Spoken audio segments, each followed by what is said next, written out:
Hello friends, government জবের সম্মানে আরেকবার সবাইকে স্বাগত জানাচ্ছি। দেখো, আজকে হিস্ট্রি থেকে একটা চ্যাপ্টার নিয়ে এসেছি। এবার হিস্ট্রি কিন্তু তিনটে পার্টস থাকে, একটা অ্যাডিশন হিস্ট্রি থাকে, একটা মেডিভেল হিস্ট্রি থাকে, একটা মডার্ন হিস্ট্রি থাকে। আজকে কিন্তু মডার্ন হিস্ট্রি থেকে একটা চ্যাপ্টার নিয়ে এসেছি, জাতীয় কংগ্রেস। ঠিক আছে। এবার তোমরা যদি বলো যে স্যার মডার্ন হিস্ট্রিটা কেন এত ইম্পর্টেন্ট, মডার্ন হিস্ট্রি থেকে কিন্তু যে কোনো কম্পিটিটিভ এক্সামে সব থেকে বেশি কোশ্চেন আসে। তুমি ডাব্লিউবিসিএস নিয়ে নাও, ডাব্লিউবিসিএস এ কিন্তু টোটাল 50টা নম্বর কোশ্চেন আসে। তার মধ্যে 25টা আসে তোমার অ্যানিসেন্ট অ্যান্ড মেডিভিয়াল মিলিয়ে, আর 25টা আসে তোমার মডার্ন হিস্ট্রি থেকে। এবং তুমি অন্য যে কোনো পরীক্ষা দেখতে পেলে 2 থেকে 3টে কোশ্চেন আছে তোমার মেডিভিয়াল আর অ্যানিসেন্ট নিয়ে, কিন্তু 3 থেকে 4টে কোশ্চেন সবসময় তোমার মডার্ন হিস্ট্রি থেকেই আসে। এবার মডার্ন হিস্ট্রি কিন্তু অনেকগুলো পার্ট আছে, ঠিক আছে। মডার্ন হিস্ট্রি মানে স্টার্টিং হয় তোমার জাতীয় কংগ্রেস থেকে 1885 থেকে, এবং চলে সেই 1947 খ্রিস্টাব্দ পর্যন্ত। তার মধ্যে কিন্তু অনেক পার্ট আছে, যেমনি তোমার বঙ্গভঙ্গ আছে, তোমার অসহযোগ আন্দোলন আছে, স্বরাজ দল আছে, বিভিন্ন ভাইসার আছে, তারপর ডান্ডি মার্চ আছে, নৌ বিদ্রোহ আছে, অনেক কিছু আছে। ঠিক আছে, তো প্রত্যেকটা মানে টপিক অনুযায়ী আমি তোমাকে একটা একটা করে ক্লাস দিলে তোমার মডার্ন হিস্ট্রিটা দেখবে 3 থেকে 4টে ক্লাস লাগে, মোটামুটি কমপ্লিট হয়ে যাবে। একটা বেসিক তুমি কনসেপ্টটা বুঝতে পেরে যাবে মডার্ন হিস্ট্রি। তো আজকে যে ক্লাসটা এনেছি না, এটা হচ্ছে জাতীয় কংগ্রেসের ক্লাস। ঠিক আছে।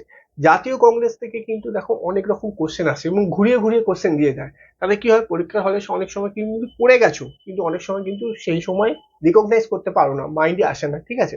তো আমি আজকে কি করবো বলতো, প্রত্যেকটা অধিবেশন অনুযায়ী প্রথমে 2-3টে ইম্পর্টেন্ট লাইন বলবো, এবং তার থেকে কি কোশ্চেন আসতে পারে সেই রকম আমরা কিছু আলোচনা করে নেবো। তাতে কি হবে, তোমার পড়াটাও হয়ে যাবে এবং তার সাথে কোশ্চেন গুলো আলোচনা হয়ে যাবে। তাতে দুটো ইম্প্যাক্ট হয়ে গেলে পরীক্ষা হলে কিন্তু আর ভুল হবে না। তো চলো দেখে নিই। দেখো, ফার্স্টেই আজকে আমি একটা বোর্ডে ছক করে রেখেছি। ঠিক আছে। সাল, স্থান, সভাপতি। ঠিক আছে। কোন সালে হয়েছিল, কে সভাপতি করেছিল, আর তার স্থানটা মানে জায়গাটা কোথায়। ঠিক আছে। দেখো, যদি জাতীয় কংগ্রেস বলে না, যদি ফার্স্ট কোশ্চেন দেয় যে কোনো পরীক্ষা, দেখো জাতীয় কংগ্রেসের জনক কাকে বলে। জনক, ওটা কিন্তু এখানে লিখিনি। জাতীয় কংগ্রেসের জনক বলা হয় হিউমকে, মনে রাখবে। ঠিক আছে। তাহলে এটা আমি উপরে লিখে দিলাম। ঠিক আছে। Hume, HUME, Hume. ঠিক আছে। জাতীয় কংগ্রেসের জনক কাকে বলা হয়, হিউম। এইটার সাথে কিন্তু তোমরা অনেকে পরীক্ষায় এটা গুলিয়ে ফেলো। এই কোশ্চেনটা দেয়, কিরকম দেয় চলো আলোচনা করলে বুঝতে পারবে। দেখো, ফার্স্ট হয়েছিল 1885 সালে, স্থান ছিল মুম্বাই, সভাপতিত্ব করেছিল উমেশচন্দ্র ব্যানার্জি। ঠিক আছে। এবার এই থেকে আর কি কোশ্চেন আসতে পারে, এ থেকে আর বলতে পারে যে টোটাল মেম্বার কত ছিল। টোটাল মেম্বার যদি বলে ফার্স্ট অধিবেশনে, মনে রাখবে 72। ঠিক আছে। এটা কিন্তু অনেকবার জিজ্ঞাসা করে দেয় যে জাতীয় কংগ্রেসের প্রথম অধিবেশনে কজন মেম্বার উপস্থিত ছিল। 72। ঠিক আছে, খেয়াল রাখবে একটুখানি। আর যদি বলে যে জাতীয় কংগ্রেস, একটু প্রো লেভেলের কোশ্চেন যদি দিয়ে দেয়, একটু হার্ড দিয়ে দিল, যে জাতীয় কংগ্রেসের প্রথম অধিবেশন মুম্বাইতে হয়েছিল, কোন জায়গায় হয়েছিল, জায়গার নাম জিজ্ঞাসা করতে পারে। মনে রাখবে, তেজপাল সংস্কৃত কলেজ। ঠিক আছে। তেজপাল সংস্কৃত কলেজ, প্রথম অধিবেশন। ঠিক আছে। যার সভাপতিত্ব করেছিল উমেশ চন্দ্র ব্যানার্জি। কোশ্চেন তোমাকে দিতে পারে যে জাতীয় কংগ্রেসের প্রথম অধিবেশন কোন স্থানে হয়েছিল, তুমি বলবে মুম্বাই। যদি বলে জাতীয় কংগ্রেসের প্রথম অধিবেশনের সভাপতিত্ব কে করেছিল, তুমি বলবে উমেশ চন্দ্র ব্যানার্জি। যদি বলে জাতীয় কংগ্রেস অধিবেশনের টোটাল মেম্বার কতজন ছিল, তুমি বলবে 72। দেখলে, এই ফার্স্ট লাইন থেকে কিন্তু 5 থেকে 6টা কোশ্চেন হয়ে যেতে পারে। তো এরকম ভাবে ছক করে পড়ার চেষ্টা করবে, যেরকম টাইপের কোশ্চেন আসবে তুমি যাতে উত্তর দিতে পারো। চলো সেকেন্ড যাই, দ্বিতীয় অধিবেশন। দ্বিতীয় অধিবেশন হয়েছিল 1886, মানে তার 1 বছর পরেই। কে কোথায় হয়েছিল, কলকাতা। সভাপতিত্ব কে করেছিল, দাদাভাই নওরোজি। এবার দেখো, এখান থেকে বলতে পারে দাদাভাই নওরোজিকে আরেকটা নামও আমরা সবাই জানি, কি বলতো, দি গ্রেট ওল্ড ম্যান। ঠিক আছে, এটা মনে রাখবে। এই এরকম কোশ্চেনটা দিয়ে দেয় যে দি গ্রেট ওল্ড ম্যান কাকে বলা হয়, তখন কিন্তু আমরা বলতে হবে দাদাভাই নওরোজিকে বলা হয়। এবার যদি বলে দ্বিতীয় নম্বর অধিবেশনে সব টোটাল কতজন মেম্বার উপস্থিত ছিল, মনে রাখবে টোটাল ছিল 436। ঠিক আছে। দেখো, প্রথমে ছিল কিন্তু 72, দ্বিতীয় নম্বর অধিবেশনে 436 হয়ে গেছে। ঠিক আছে। মানে দেখো, কংগ্রেস যে আজকে দাঁড়িয়ে আছে না, কংগ্রেস কিন্তু আস্তে আস্তে আস্তে অনেক ডেভেলপ করেছে। ঠিক আছে। প্রত্যেকটা অধিবেশনের মাধ্যমে তাদের সদস্য সংখ্যা বৃদ্ধি পেয়েছে, তাদের বিস্তার অনেক বেড়েছে। এরকম ভাবে কংগ্রেস কিন্তু একটা ভালো জায়গা পৌঁছে গেছিল। কিন্তু কংগ্রেস যখন প্রথম প্রতিষ্ঠিত হয়েছিল, কংগ্রেসকে কেউ এতটা সিরিয়াসলি নেয়নি। তারপর বিভিন্ন রকম সবার উপস্থিতিতে কংগ্রেস আজকে অনেক ভালো জায়গায় গেছে। ঠিক আছে, স্পেশালি আমাদের মডার্ন হিস্ট্রিতে আমরা যেরকম যেরকম তুমি যে কোনো অথার পড়ো, যে কোনো বই পড়ো, দেখবে তুমি পাবে কংগ্রেস সম্পর্কে অনেক। 3 নম্বর যদি অধিবেশন বলে, 3 নম্বর অধিবেশন হয়েছিল কিন্তু 1887-তে। ঠিক আছে, মাদ্রাসে হয়েছিল। সভাপতিত্ব কে করেছিল? বদরুদ্দিন তৈবাজি। এখান থেকে কি কোশ্চেন করতে পারে বলতো, যে জাতীয় কংগ্রেসের অধিবেশনে প্রথম মুসলিম সভাপতির নাম বলো। মুসলিম, এটা মনে রাখবে, মুসলিম সভাপতির নাম বললেই তুমি বলবে বদরুদ্দিন তৈবাজি। এবার দেখো কোশ্চেনটা যদি ঘুরিয়ে দিয়ে দেয়, যে প্রথম মুসলিম সভাপতি যে সভাপতিত্ব করেছিল সেটা কোন স্থানে, তুমি বলবে মাদ্রাসে। যদি বলে কত খ্রিস্টাব্দে, তুমি বলবে 1887 খ্রিস্টাব্দে। ঠিক আছে, বুঝতে পারলে? 4র্থ নম্বরে চলে আসো। 4র্থ নম্বরে হয়েছিল 1888। দেখো 1 বছর করেই কিন্তু বাড়ছে, 85, 86, 87, 88। দেখো আমি যেগুলো ইম্পর্টেন্ট সেগুলো রেখেছি, এবং যেখান থেকে বারংবার কোশ্চেন দেয় পরীক্ষা, তুমি দেখে নাও প্রিভিয়াস ইয়ার করে। তুমি ডাব্লিউবিসিএস দেখতে পারো, তুমি পিএসসি যে কোনো এক্সাম দেখতে পারো, এসএসসি দেখতে পারো, তুমি সিএইচএসএল দেখতে পারো, দেখবে যেগুলো ইম্পর্টেন্ট আমি সেখান থেকে কিন্তু সেই সালগুলো রাখার চেষ্টা করেছি। তো 1888 খ্রিস্টাব্দে এলাহাবাদে হয়েছিল, জর্জ ইউল করেছিল। এবার বলতে পারো জর্জ ইউল হচ্ছে প্রথম ইংরেজ সভাপতি। ঠিক আছে, যদি বলে প্রথম ইংরেজ সভাপতি যিনি কোথায় অধিবেশন হয়েছিল, তুমি বলবে তখন কিন্তু এলাহাবাদে। ঠিক আছে, যেটাকে এখন প্রয়াগরাজও বলো তোমরা। ঠিক আছে, 1888 খ্রিস্টাব্দে জর্জ ইউল প্রথম হচ্ছে, আমি লিখে দিলাম, এটা হচ্ছে ফার্স্ট মুসলিম সভাপতি, ফার্স্ট মুসলিম প্রেসিডেন্ট, আর এটা হচ্ছে ফার্স্ট ইংলো প্রেসিডেন্ট। ঠিক আছে, দেখো প্রথম অভারতীয়, ঠিক আছে, ফার্স্ট হলো জর্জ ইউল। ঠিক আছে, এবার আমরা নেক্সট যেটা ইম্পর্টেন্ট সেটা চলে আসি। নেক্সট ইম্পর্টেন্ট হচ্ছে 1896। কলকাতায় হয়েছিল, সভাপতি কে কে হয়েছিল? রহিমতুল্লাহ সাহানি। দেখো এখান থেকে 2-3টে ইম্পর্টেন্ট খুব কোশ্চেন দেয়, কি বলতো, যে এই যে অধিবেশনে কি হয়েছিল, এই অধিবেশনে কিন্তু প্রথম বন্দে মাতারাম গানটা গাওয়া হয়েছিল, হচ্ছে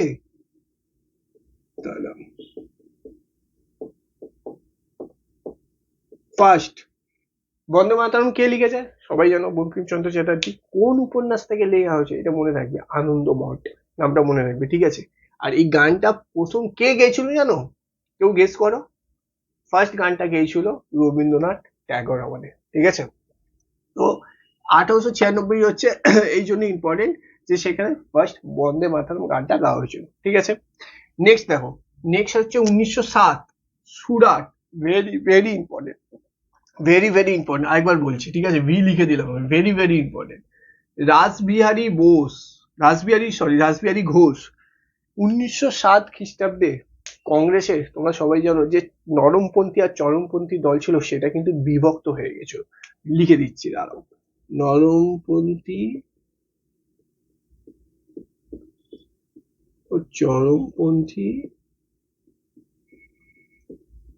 বিভাজন। ঠিক আছে, 1907-এই কিন্তু কংগ্রেসের দুটো দলে বিভক্ত হয়ে যায়, নরমপন্থী এবং চরমপন্থী। ঠিক আছে, এই জন্য এটা খুবই ইম্পর্টেন্ট। আর সভাপতিত্ব করেছিল রাসবিহারী ঘোষ। কোথায় হয়েছিল? 1907 হয়েছিল সুরাট। ঠিক আছে, এখান থেকে এই কোশ্চেনটাই দিতে পারে। এই পরেরটা দেখি, চলো পরেরটা দেখছি 1916। 1916 কিন্তু হয়েছিল লখনৌতে, এবং অম্বিকাচরণ মজুমদার ছিল তার সভাপতিত্ব। এবার তুমি বলবে এটাতে ইম্পর্টেন্ট কি? এতে কি ইম্পর্টেন্ট হয়েছিল বলতো? এতে যে আমাদের মুসলিম লীগ আছে না, যেটা 1906 খ্রিস্টাব্দে প্রতিষ্ঠিত হয়েছিল, সেই মুসলিম লীগ আর কংগ্রেসের মধ্যে কিন্তু জয়েন হয়ে গেছিল, মানে তারা মুসলিম লীগ আর কংগ্রেস একসাথে হয়ে গেছিল এই অধিবেশনে। তার পেছনে মূল কে ছিল জানো? এটা তোমরা যদি একটুখানি ভালো কোনো রাইটারের হিস্ট্রি পড়ো, তুমি বুঝতে পারবে। এর পেছনে মূল কারিগরটা ছিল কিন্তু বাল গঙ্গাধর তিলক। অনেক বইতে কিন্তু তোমরা নামটা পাবে না, কিন্তু তোমরা একটু ভালো বই পড়লে সেখানে কিন্তু লেখা থাকবে। এই যে কংগ্রেস আর আমাদের মুসলিম লীগের মধ্যে যে হয়েছিল, টাই আপ হয়েছিল, এর পেছনে প্রধান ব্যক্তির নাম হচ্ছে বাল গঙ্গাধর তিলক। ঠিক আছে, তাহলে 1916-তে লখনৌতে কি হয়েছিল তোমার? কংগ্রেস ও মুসলিম লীগ যোগ হয়েছিল, ঠিক আছে, মানে একসাথে হয়ে গেছে, টাই আপ করেছিল দুজনে, ঠিক আছে।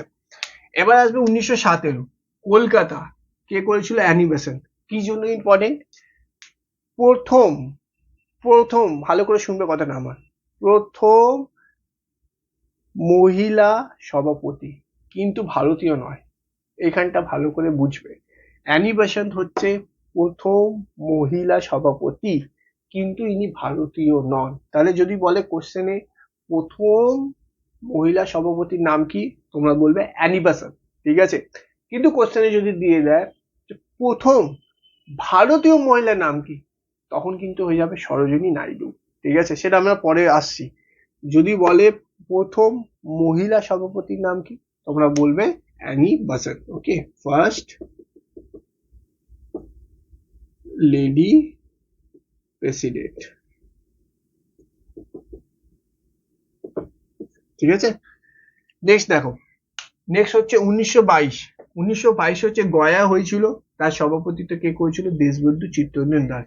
এবং এখানে কি ইম্পর্টেন্ট হয়েছিল বলতো? এখানে প্রথমে স্বরাজ দল গঠন হয়েছিল, স্বরাজ দল গঠন হয়েছিল, ঠিক আছে। এবার স্বরাজ দল নিয়ে যদি একটু বলতে চাই, একটু শুনে নাও জাস্ট। 1920 খ্রিস্টাব্দে যে অসহযোগ আন্দোলন আমরা সবাই জানি হয়েছিল, 1922 খ্রিস্টাব্দে চৌরি চৌরা ঘটনার জন্য সেই অসহযোগ আন্দোলন কিন্তু বন্ধ করে দেওয়া হয়েছিল। বন্ধ কে করেছিল? গান্ধীজি করেছিল। এবং সেটাতে কিন্তু অনেকে মেনে নিতে পারেনি, তার মধ্যে অন্যতম ছিল কিন্তু দেশবন্ধু চিত্তরঞ্জন দাস। তার জন্য কিন্তু 1922 খ্রিস্টাব্দে তিনি স্বরাজ দল গঠন করেছিল। ওকে, এটা নিয়ে আরো বিস্তারিত যখন এই ক্লাসটা করাবো তখন বলবো। এখন দেখে নাও খালি 1922-এ গয়াতে দেশবন্ধু চিত্তরঞ্জন দাস সভাপতিত্ব করেছিল, এবং মেন হচ্ছে এরা স্বরাজ দল গঠন হয়েছিল। ওকে, তো চলো আবার পরেরটা দেখে নিই। চলো ফ্রেন্ডস, তাহলে নেক্সটটা দেখি। নেক্সট হচ্ছে 1924, ঠিক আছে। কোথায় হয়েছিল? বেলেগাঁও, ঠিক আছে, বেলেগাঁওতে হয়েছিল। সভাপতিত্ব করেছিল Mahatma Gandhi, the great leader Mahatma Gandhi, once again, ঠিক আছে। তো দেখো, 1924-এ মহাত্মা গান্ধী সভাপতিত্ব করেছিল। এবং এইরকম কোশ্চেন তোমাকে যদি পরীক্ষায় ঘুরিয়ে দিয়ে দেয় যে মহাত্মা গান্ধী কতবার জাতীয় কংগ্রেসের সভাপতিত্ব করেছিল, উত্তর হবে একবারই, ঠিক আছে।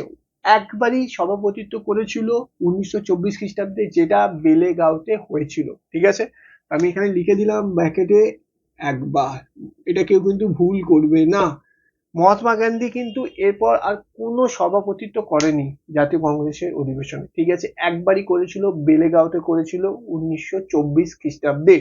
যদি কোশ্চেন দিয়ে দেয় যে মহাত্মা গান্ধী কত খ্রিস্টাব্দে জাতীয় কংগ্রেসের সভাপতিত্ব করেছিল, উত্তর দেবে 1924, ঠিক আছে। কোশ্চেন ঘুরে দিতে পারে, তাই জন্য 6 অনুযায়ী পড়ে নাও, ঠিক আছে। নেক্সট দেখো, 1925। 1925-এ কিন্তু কানপুরে হয়েছিল, তার সভাপতিত্ব করেছিল সরোজিনী নাইডু। এই একটু আগে বলছিলাম না ক্লাসে যে প্রথম ভারতীয় মহিলা সভাপতি, যদি বলে প্রথম ভারতীয় মহিলা সভাপতি, হবে সরোজিনী নাইডু। যদি বলে প্রথম মহিলা সভাপতি, হবে অ্যানি বেসান্ত। এটা কিন্তু মাথায় রেখো, ঠিক আছে, গোলাবে না। এরও এক্সামিনার কিন্তু এরকম কোশ্চেন দিয়ে দেবে যাতে তোমরা ভুল উত্তর দিয়ে দাও।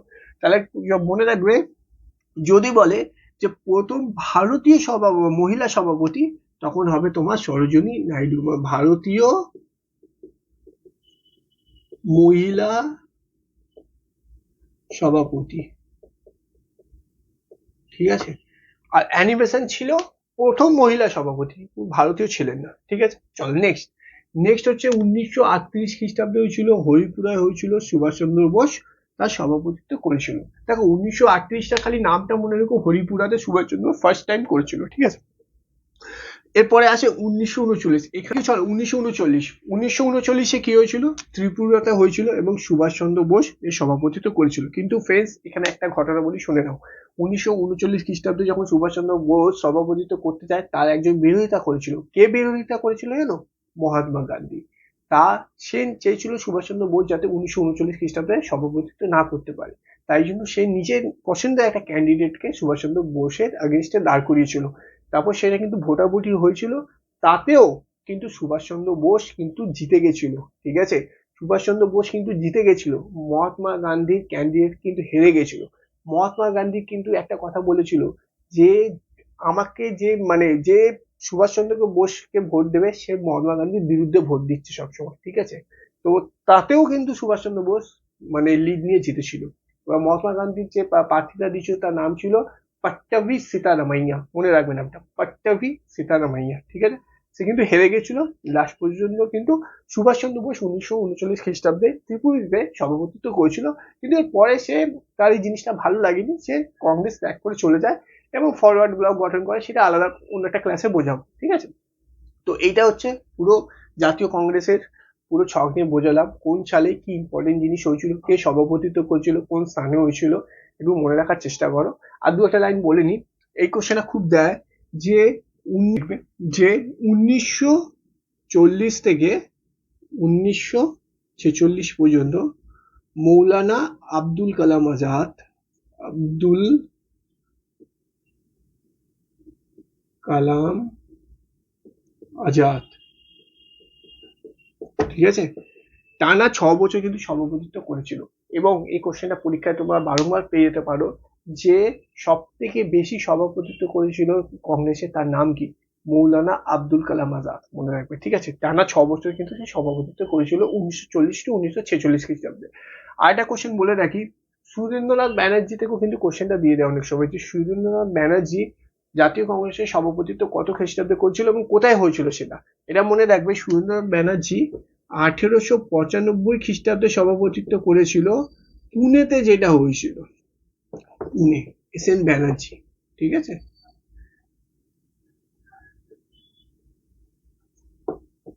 ঠিক আছে, এই কোশ্চেন অনেক সময় দিয়ে দেয় যে সুরেন্দ্রনাথ ব্যানার্জি কত খ্রিস্টাব্দে সভাপতিত্ব করেছিল, মনে রাখবে 1895 খ্রিস্টাব্দে, আরেকবারও করেছিল 1902, কিন্তু মেনলি মনে রাখবে 1895 খ্রিস্টাব্দে, এবং যেটা পুনেতে হয়েছিল, ঠিক আছে। তো ফ্রেন্ডস, এই ছিল পুরো জাতীয় কংগ্রেস থেকে একটা টেবিল, আমি জাস্ট তোমাদের সামনে রাখলাম একটা টেবিল করে এবং কোশ্চেন করে এবং আলোচনা করে দিলাম, যাতে ভবিষ্যতে ভুল না হয়, ঠিক আছে। এবার তোমরা দেখো পরীক্ষার হলে যদি একটু প্র্যাকটিস করে দাও, এখান থেকে যা কোশ্চেন আসবে আমি আশা করবো অন্তত তোমরা ভুল করবে না, ঠিক আছে। তো যদি ক্লাসটা ভালো লেগে থাকে সবার একটা সাবস্ক্রাইব আর লাইক করে দিই। চলো, আবার দেখা হচ্ছে।